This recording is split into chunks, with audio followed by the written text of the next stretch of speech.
She hid to watch the sacred mating ceremony.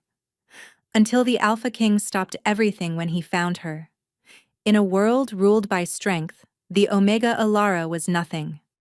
Abused by her pack and hiding a catastrophic secret, she was forced to serve those who tormented her.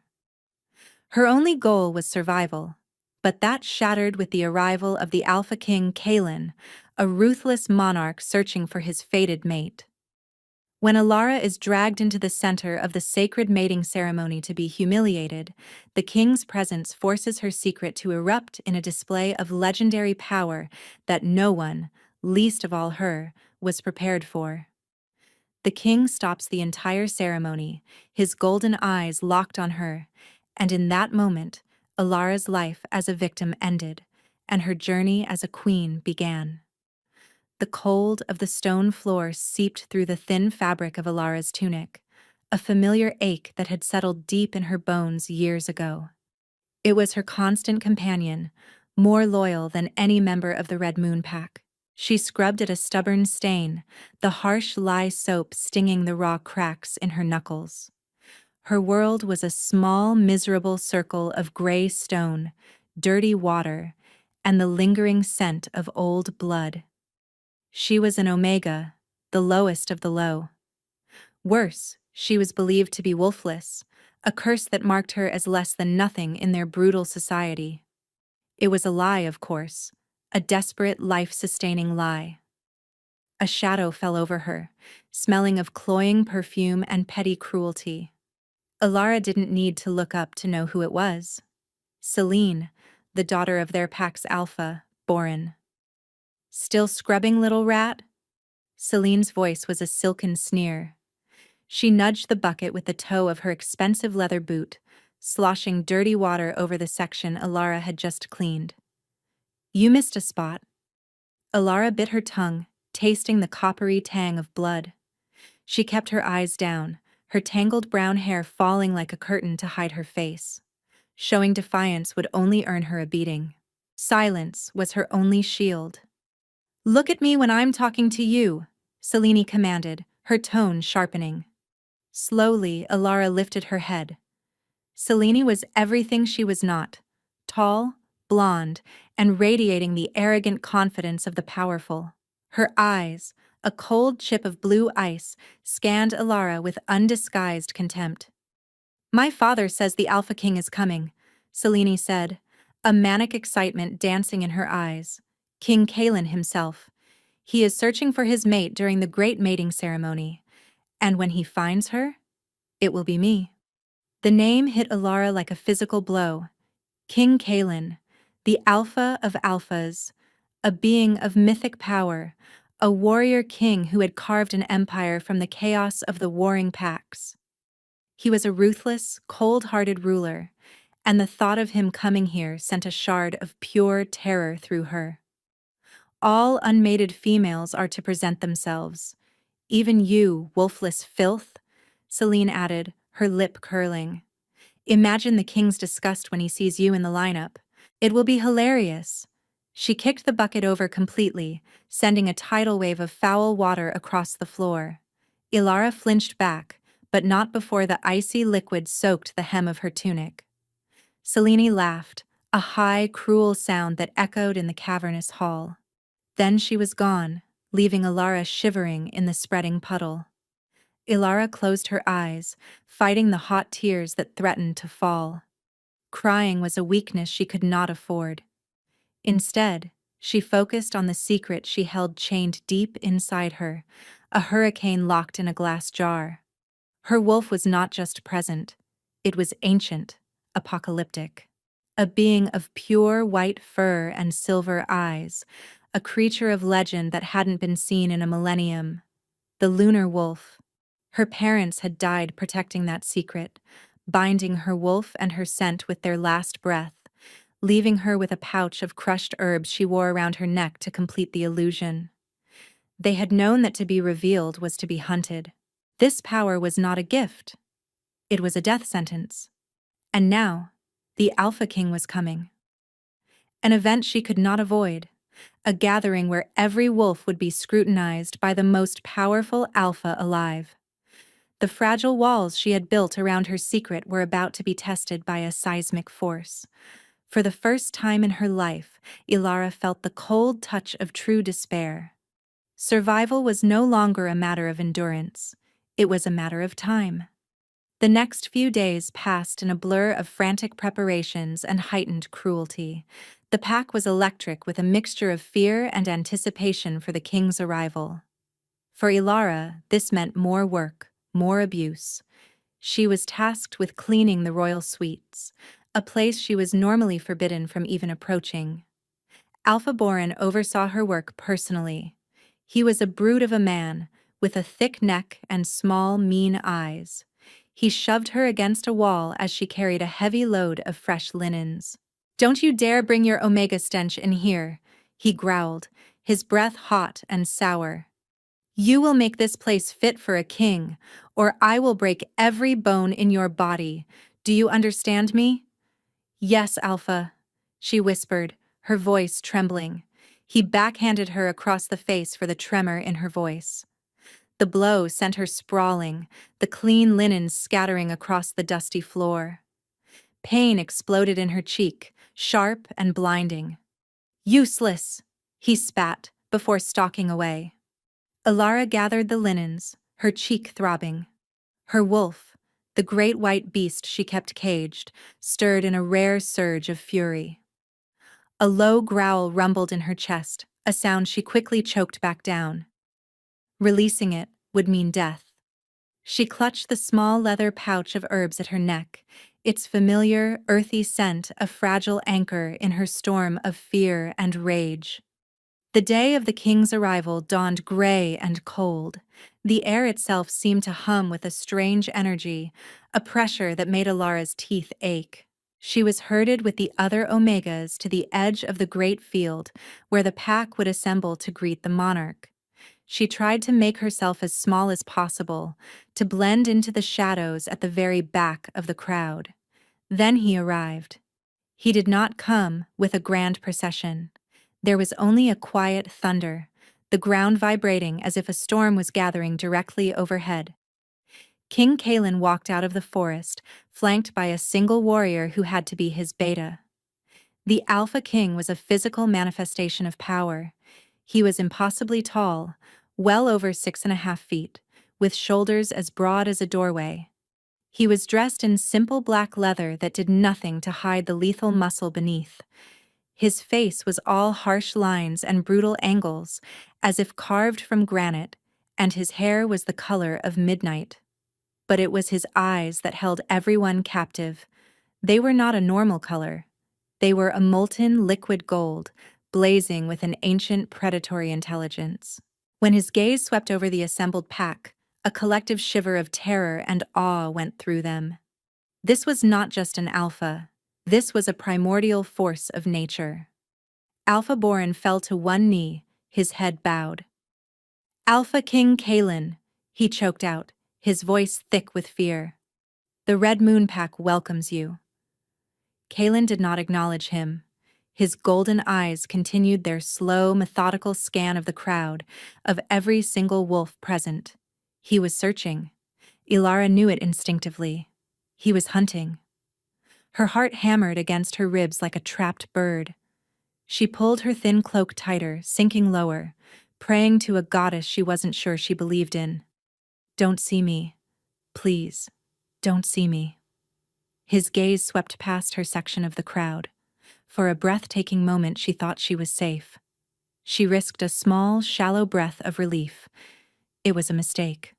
A sudden gust of wind, sharp and mischievous, whipped through the field. It caught the hood of her cloak, tearing it back from her head. More critically, it lifted the small pouch of herbs from her neck, momentarily scattering the carefully constructed illusion that masked her true scent. For a single, apocalyptic second, her real scent, the impossible fragrance of winter pine after a frost, of distant starlight, of ancient untamed magic, was released into the air. King Kalen stopped. His entire body went rigid. The casual predatory grace was gone, replaced by the lethal stillness of a thundercloud about to break. His head snapped in her direction, his golden eyes locking onto hers from across the field. They widened, blazing with an intensity that burned her to her very soul. The world fell away. The noise of the crowd, the biting wind, the throbbing pain in her cheek, it all vanished. There was only the connection, a violent, magnetic pull that slammed into her with the force of a physical blow. It was a feeling of homecoming and terror, of being found and being trapped all at once. His wolf, a colossal beast of shadow and rage she could feel even from this distance, roared a single, possessive word that echoed not in the air, but directly in her mind. Mine. Panic, pure and primal, seized Alara. The bond, the fated mate bond she had only heard of in hushed whispers, was real. And it had just shackled her to the most dangerous man on the continent. Her survival instinct screamed. Before anyone could react, before the king could move, she turned and fled. She bolted from the back of the crowd, disappearing into the warren of buildings behind the great hall. She ran without thought, her bare feet slapping against the cold, damp earth, driven by a terror so profound it eclipsed everything else. She had been found. Her life was over. Kalen took a step forward, a feral growl ripping from his throat. The entire pack flinched, the sheer power in that sound forcing many of the weaker wolves to their knees. His golden eyes were fixed on the spot where she had vanished, glowing with a manic light. He had searched for centuries. He had waded through oceans of blood and mountains of corpses, a hollow ache in his chest where his mate should have been. And now, he had found her. A tiny, terrified creature who smelled of heaven and ran from him as if he were the devil. "Lorcan!" he snarled, his voice a low thunder. His beta, a scarred warrior with calm, gray eyes, was instantly at his side. "My king." "Find her," Kalen commanded. The order was absolute, laced with the lethal authority of the Alpha of Alphas. "Bring her to me, now."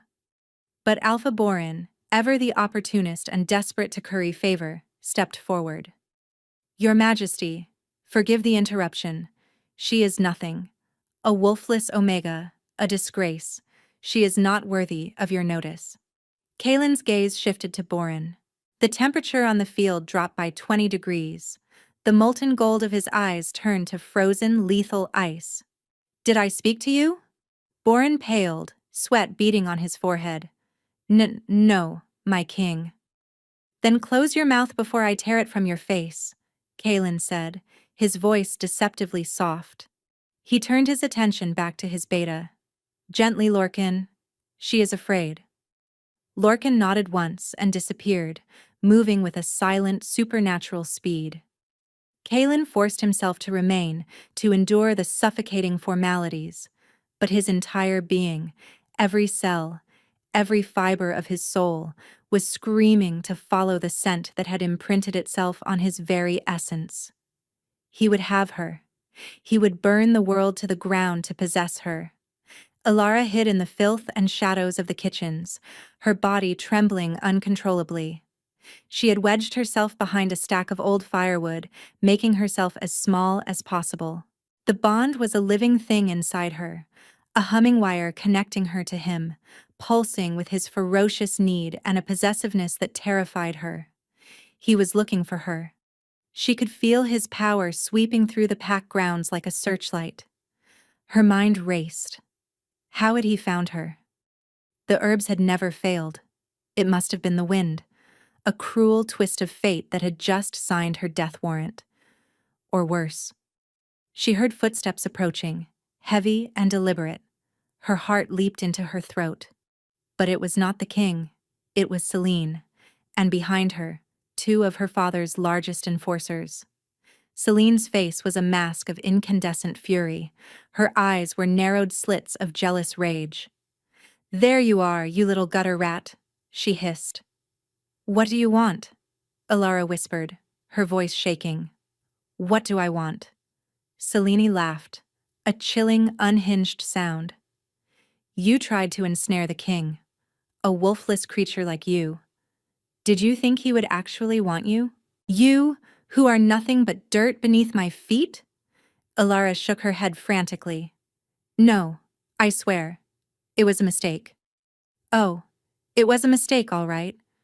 Your last one, Selene said, her voice dropping to a venomous whisper. My father and I have decided. The pack needs to see what happens to filth that gets above its station. It's time for the mating ceremony to begin, and you are going to be the main event. Before Alara could protest, the two enforcers seized her. They were huge, their hands like iron bands around her thin arms. They dragged her from her hiding place, her feet scrambling for purchase on the grimy floor. She struggled, but it was like a mouse fighting two bears. It was hopeless. They hauled her out of the kitchens and into the fading light of the afternoon. The entire pack was now gathered around the great ceremonial circle, a ring of ancient stones in the center of the field. King Kalen stood near a carved stone throne, his posture rigid, his golden eyes scanning the crowd with a simmering impatience that promised violence. His gaze landed on her as she was dragged into the circle. His eyes flared and a low growl rumbled through the assembled wolves. He started to move toward her, but Alpha Boran stepped into his path, bowing low. Your Majesty, Boran said, his voice booming with false sincerity. We have found the source of the disturbance. This Omega tried to use foul magic to trick you, to cast a scent illusion. We are about to administer pack justice, a lesson for all to witness. Selene shoved Alara forward, sending her stumbling to her knees in the center of the circle. The hard-packed earth was cold and unforgiving. The eyes of the entire pack were on her, a sea of contempt, disgust, and morbid curiosity. She is a wolfless disgrace, Selene shouted to the crowd. She hides in the shadows and tries to steal what is rightfully ours. She has no wolf, no honor, no place here. The pack growled in agreement, their collective animosity a physical weight pressing down on Alara.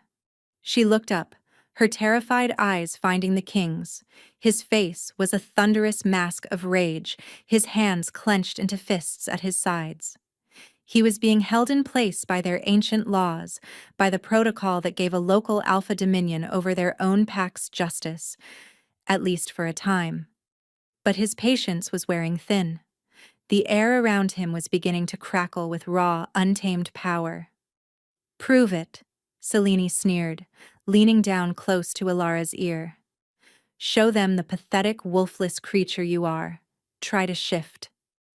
Alara shook her head, tears finally tracking paths through the grime on her cheeks. I can't. Oh, we know, Alpha Boran said, stepping into the circle. He loomed over her, a monstrous silhouette against the dying sun. But we're going to help you try. He drew back his foot and kicked her hard in the ribs. Pain, white-hot and blinding, exploded in her side. A sickening crack echoed in the sudden silence. The crowd gasped. Alara cried out, curling into a ball on the ground, struggling to breathe. Shift! Boran roared, kicking her again. The agony was immense, a fire consuming her. But beneath the pain, something else was stirring. The great white wolf, chained and sedated for 18 years, was beginning to wake. The abuse, the terror, the searing agony. It was all fuel. The chains of her parents' final spell were groaning, straining under the pressure. From the edge of the circle, Kalen's voice cut through the air like a blade of ice. Enough. The word was not loud, but it carried an apocalyptic weight. It slammed into Boran, making him stagger back a step. The entire pack froze, the bloodlust in their eyes replaced by primal fear. But Boran, caught in his own sadistic fervor and desperate to prove his point, ignored the warning. He grabbed Alara by the hair, yanking her head back. She is my pack's problem to deal with, he bellowed, his face contorted in a furious snarl. She will show us what she is. He raised his fist to strike her again, to deliver a blow that would surely shatter her jaw. That was the moment the chains broke. A wave of raw power, cold and silver like moonlight, erupted from Alara. It was not a request. It was a declaration. It threw Alpha Boran backward as if he were a child's toy, sending him crashing into the dirt 10 feet away. A blinding, pure white light enveloped Alara, so brilliant it forced everyone to shield their eyes. It was not the light of the sun. It was older, more elemental. The very air vibrated, humming a song of creation and destruction. The sound of her bones breaking and reforming was sickeningly loud, but it was too fast for a normal shift. It was an instantaneous, violent becoming. The light pulsed once, twice, and then receded, revealing what stood in the center of the circle. It was not a normal wolf. She was colossal, larger than any 3 wolves combined, her form radiating an ethereal glow. Her fur was the color of freshly fallen snow, so pure it seemed to absorb the fading daylight and shine with its own internal luminescence. Her eyes were not wolf eyes. They were pools of liquid silver, ancient and filled with the wisdom of the moon itself. A low growl rumbled in her chest, a sound that was not of the earth, but of the cosmos, the sound of stars being born. She was the lunar wolf, the white wolf of prophecy, the legendary mate to the Alpha King. Absolute, terrified silence descended upon the field. The pack stared, their minds unable to process what they were seeing. Disgust and contempt had vanished, replaced by a soul-deep, religious terror. They were looking at a god. Alpha Boran and Selene stared, their faces masks of chalk-white horror and dawning catastrophic realization. They had not been tormenting an Omega. They had been abusing a queen, a goddess. Ilara, in her new form, felt the power coursing through her. It was a dizzying, overwhelming flood. The pain was gone, replaced by a strength so vast she felt she could unmake the world. She looked at her tormentors, and for the first time, she did not feel fear. She felt a cold, righteous fury. But before she could act, a blur of black shadow moved with impossible speed. King Kalen was suddenly there, in the center of the circle with her. He had shifted. His wolf was a creature of pure nightmare, a beast of midnight fur and burning gold eyes, nearly her equal in size. He was the darkness to her light, the storm to her calm. He did not challenge her. He did not confront her. He placed his massive form between her and the stunned pack, a living shield of shadow and rage. He faced the crowd, his teeth bared in a lethal snarl that promised death to anyone who dared to even breathe in her direction. Then he did something that shattered the last remnants of the old world order. The Alpha King, the most powerful being alive, turned to her. He lowered his great head, and in front of the entire world he knelt. He bowed to his mate, his queen, his Luna. The message was absolute. It was undeniable. The reign of the Red Moon's cruelty was over. A new era had begun. The image of the colossal black wolf kneeling before the incandescent white one was seared into the minds of every wolf present. It was a moment of pure, paradigm-shifting power. Kalen's submission was not one of weakness, but of ultimate recognition. It was a vow, a coronation. He rose slowly, his golden eyes never leaving her silver ones. He let out a soft whine, a sound so full of longing and reverence it seemed impossible, coming from such a terrifying creature. He nudged her gently with his massive head, a silent question. "Are you all right?" Ilara felt the question resonate through the bond. The fury that had coursed through her began to recede, replaced by a profound sense of shock and a strange, overwhelming feeling of safety. For the first time in her life, she was not alone. She was not prey. She was protected. She nudged him back, a gesture of acceptance. The bond between them flared, no longer a source of terror but a current of shared strength. Together, they turned to face the pack. The sight of the two legendary wolves, light and dark, standing side by side sent a fresh wave of fear through the crowd. Kalen shifted back into his human form in a seamless, fluid motion. He stood naked and magnificent in the moonlight, his body a canvas of scars and lethal power. He looked at Alpha Borin, who was still scrambling backward in the dirt, his face a mess of terror and disbelief. You! Kalen's voice was unnervingly calm, which was far more terrifying than his rage. You dared to lay your hands on my mate. It was not a question. It was a death sentence. Lorcan, his beta, appeared at his side, holding out a pair of leather trousers and a cloak, which Kalen donned without taking his eyes off Borin. Guards, Kalen said, his voice quiet but carrying to every corner of the field. Seize him. Seize his daughter. Take them to the cells. They will await their judgment. The Red Moon warriors hesitated for a fraction of a second, their loyalty torn. But one look at the burning fury in their king's eyes, and the sight of the glowing lunar wolf still standing at his side, shattered their allegiance to their old alpha. They moved as one, grabbing the sputtering Borin and the shrieking Selene. You can't do this, Selene screamed, her face wild. She's a freak, a monster. Father, do something. But Borin was silent, his eyes wide with the horror of his monumental miscalculation. They were dragged away, their protests swallowed by the night. Kalen turned his attention back to Ilara. She felt his gaze, and with it, a sudden wave of self-consciousness. The immense power was still thrumming through her, but beneath it, the frightened Omega remained.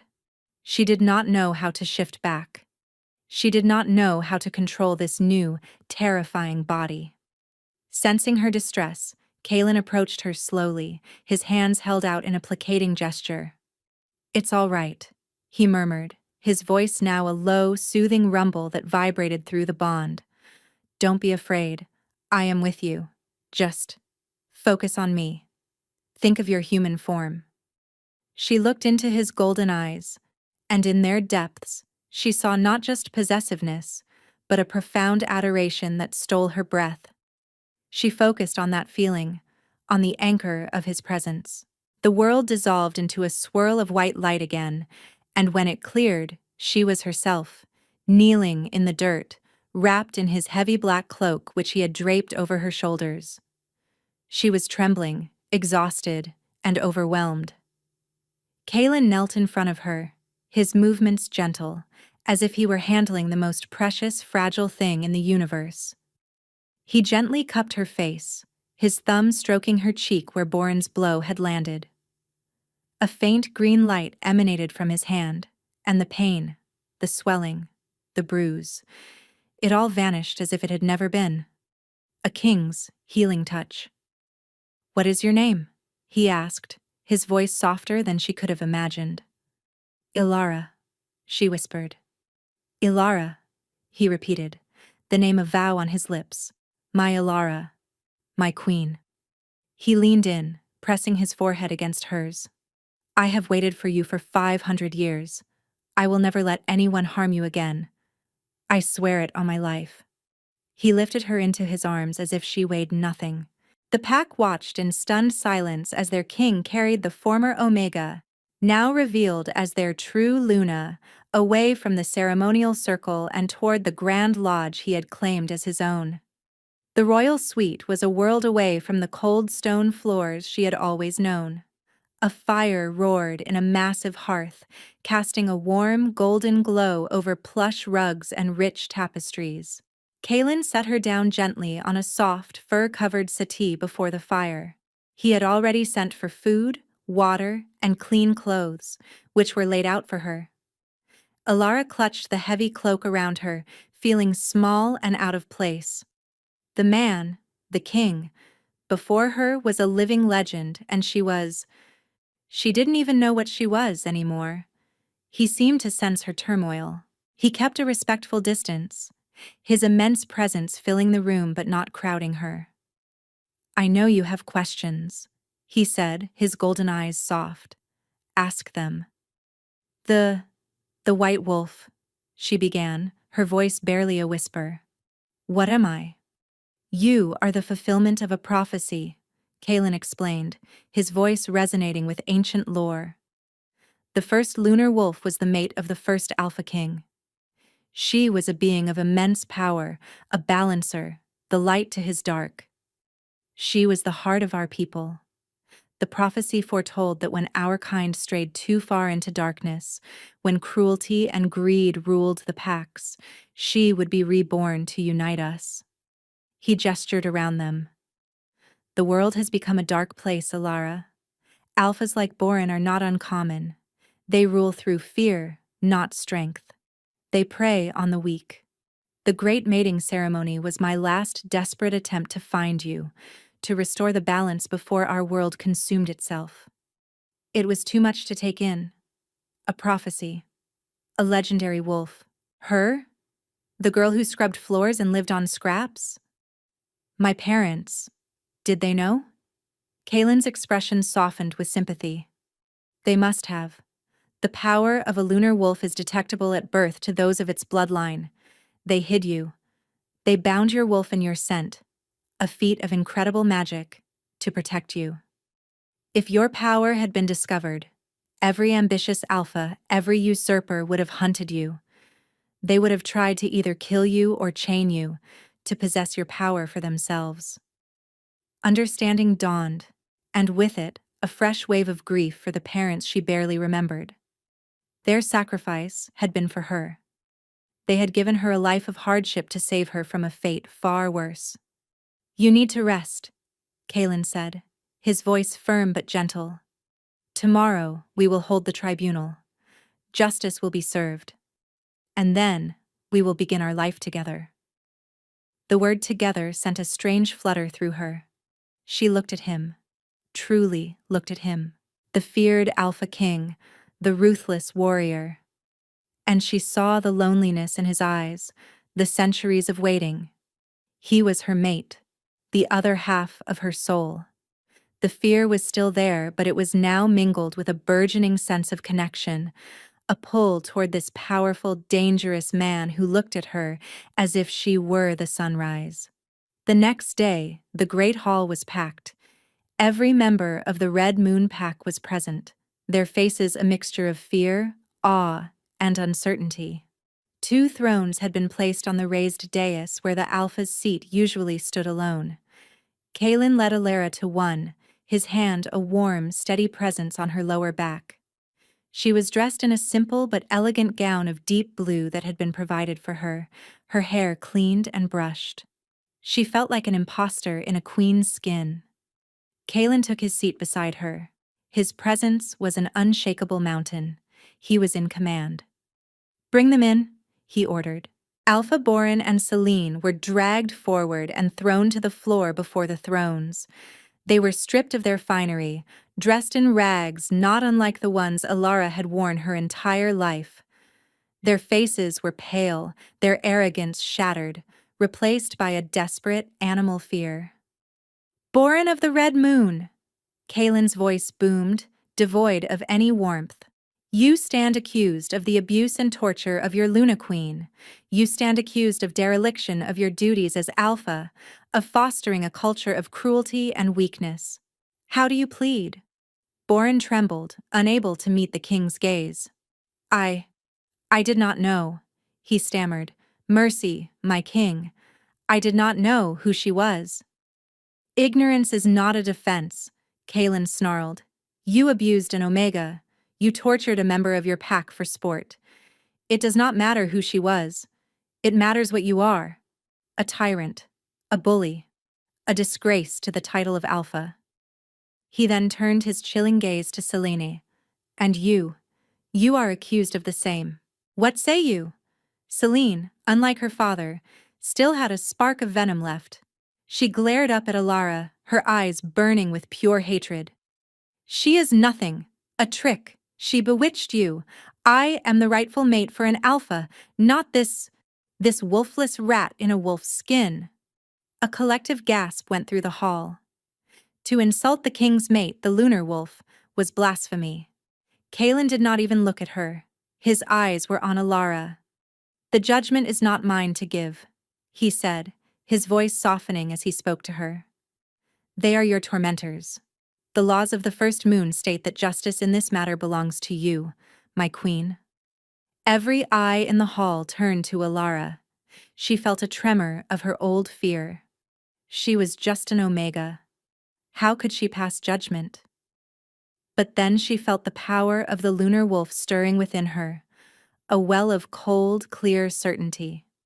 She remembered every lash, every insult, every moment of cold and hunger. She remembered the crack of her own ribs. She stood up, her small frame radiating an authority that silenced the entire hall. She looked down at Boren and Celine, not with hatred, but with a profound and final finality. You believe power is the right to inflict pain on the powerless, she said, her voice clear and strong, ringing with an otherworldly resonance. You are wrong. True power is the strength to protect them. She met Kalen's gaze and he gave her a subtle, encouraging nod. Death would be a mercy you do not deserve, Alara continued, her voice turning to ice. You worship strength and despise the wolfless. Therefore, you will be given what you deserve.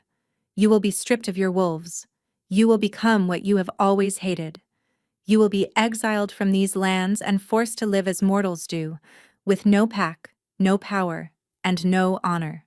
That is my judgment. The sentence was met with a stunned silence. It was a fate worse than death. To have one's wolf torn away was to have one's soul ripped out. Celine let out a raw, agonized scream of denial. Boren simply collapsed, sobbing. The queen has spoken, Kalen declared, his voice leaving no room for argument. It is done. As the guards dragged the condemned pair away, a new feeling settled in Alara's heart. It was not triumph. It was not vengeance. It was justice. And with it, the first true taste of peace she had ever known. The chains of her past were finally, truly broken. In the weeks that followed, Alara's life transformed. Kalen was a patient teacher, helping her understand the immense power that now flowed through her veins. He taught her how to communicate with her wolf, how to call upon its lunar energy for healing and defense. They spent hours together, walking the forests, their bond deepening with every shared glance, every touch. The cold, ruthless king was gone, replaced by a devoted, passionate mate who cherished her above all else. The Red Moon Pack, under the temporary leadership of Lorcan, was being reformed.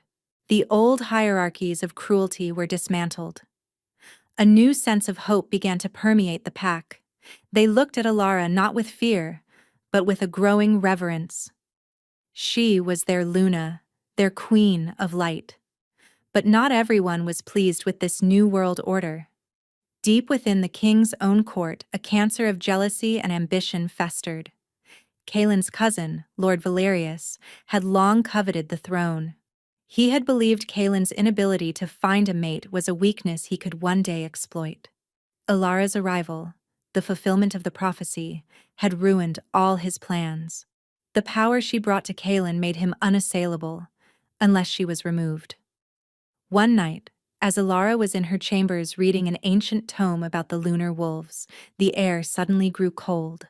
The fire in the hearth sputtered and died. She looked up, a sense of unease prickling her skin. Lord Valerius stepped out of the shadows. He was a handsome man, with a courtier's smile that did not reach his cold, calculating eyes. In his hand, he held a dagger forged from obsidian, a rare material known to be poisonous to werewolves, capable of dampening their healing abilities.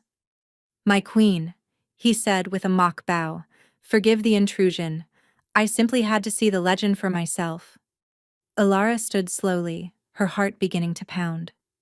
Kalen was in a meeting with the pack elders. She was alone.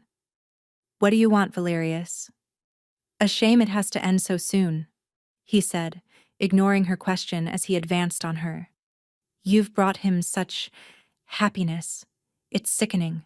The throne should be mine. He is weak, softened by you. Without you, he will crumble, and I will be there to pick up the pieces." He lunged, the obsidian dagger flashing in the dim light. The old Alara would have frozen, would have accepted her fate. But she was not the old Alara. Her instincts, honed by her new power, screamed. She did not try to shift. There was no time. Instead, she threw her hands up, and in response to her desperate will, a wave of pure silver energy erupted from her palms. It was not a physical force, but a wave of cold, ethereal light. The energy washed over Valerius. He screamed, dropping the dagger as if it had become white-hot. The lunar power did not harm his body, it attacked his wolf directly. He collapsed to the ground, writhing, his connection to his inner beast severed and thrown into chaos. The door to the chamber exploded inward, blasted off its hinges by a wave of pure physical force. Kalen stood there, his eyes glowing with an apocalyptic, murderous rage. He took in the scene in an instant. Ilara standing over his cousin, the obsidian dagger on the floor, the lingering scent of Valerius's malevolent intent. The temperature in the room plummeted. A feral, inhuman snarl ripped from Kalen's chest. "You dared," he whispered, the sound more terrifying than any shout. "You dared to threaten her." Valerius, still twitching on the floor, looked up into the face of his king and saw not a ruler, but a god of death. He saw his own end. Kalen moved, a blur of shadow and fury. He did not kill his cousin quickly. The justice he delivered was swift, brutal, and absolute. It was a clear and bloody message to anyone who would ever consider harming his queen. When it was over, Kalen went to Ilara, his rage vanishing as he checked her for any injury, his hands gentle. He held her close, burying his face in her hair. "I am sorry," he choked out, his voice thick with emotion. "I should have been here. I failed to protect you." Ilara pulled back, placing a hand on his cheek. "You didn't fail," she said, her voice steady, "and I am not powerless. I protected myself." He looked at her, truly looked at her, and saw not a fragile Omega he needed to shield, but a powerful queen standing at his side, a partner, an equal. A proud, fierce love bloomed in his chest, chasing away the last of his ancient loneliness. He was not just her protector. She was his salvation. 6 months passed.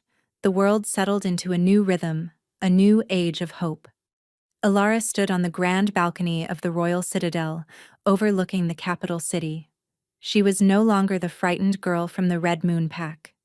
She was Luna Queen Ilara, beloved by her people, a confident and wise ruler.